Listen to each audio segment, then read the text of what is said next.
Yo, what's up mga lods? Meron ako ditong bagong gagamitin. Umorder ako sa Shopee ng paddock stand na universal yan. Pwede yan sa big bike, saka ibang motor, underbone, mga ganun. Nag-try lang ako para may magamit. Baka mas maganda tong gamitin kapag ka nangangalikot ng motor. Kasi plano ko ring tanggalin yung center stand ng aking motor. Kaya kumuha ako niyan. Actually, nasilip ko na yan. Naniguro lang ako kung tama yung laman ng parcel. Bubuuin ko muna. Tapos tatry ko sa motor ko.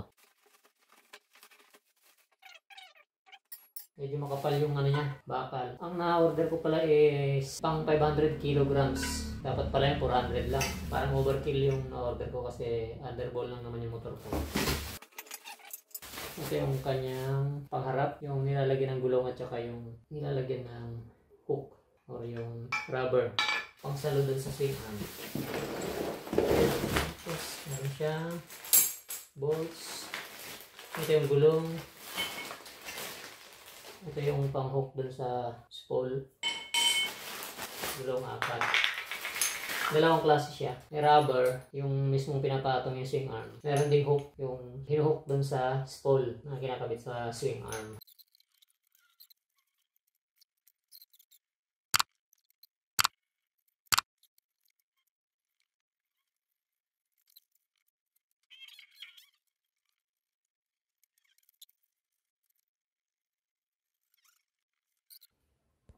Ano yung rubber type?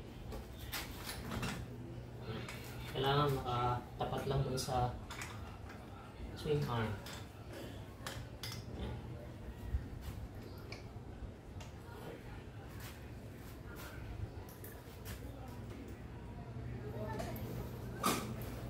Ayan siya mga lods. Goods na goods. Pwede na pang show. Show lang sa bahay.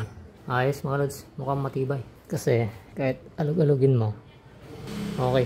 Ayos. Ngayon itry ko naman yung spool type. Yan nilalagyan ng ganito mga lods. Tapos ito yung gagamitin natin. Yung hook type.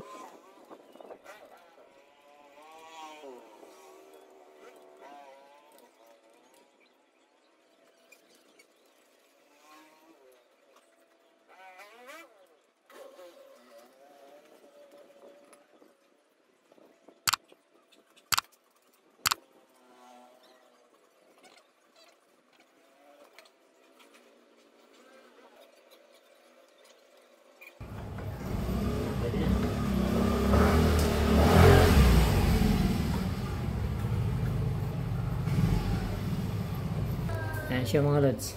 Ayan naman yung spool type. Mas mataas siya.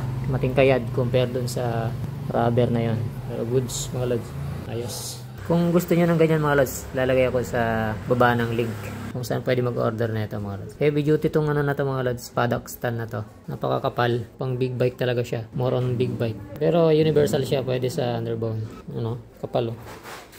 Yan yung material nyo. Makapal yung kanyang bakal. Tapos malaki din yung diameter ng bakal dito.